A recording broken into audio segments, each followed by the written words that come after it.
Hi everyone! So today nagluluto ako ng kutsinta and while I'm steaming kutsinta, nagpre-prepare naman si mama dito ng kakanin.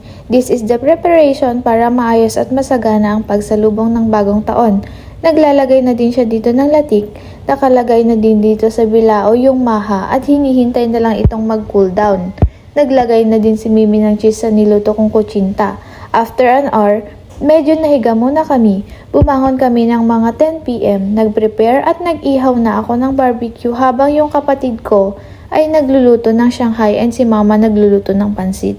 Ito na yung kinalabasan ng medyo ma-effort na pagluluto. Grabe, ang sasarap ng food. Yung kumain lang ako ng grapes nang wala pang 1 minute, halos ubos na lahat.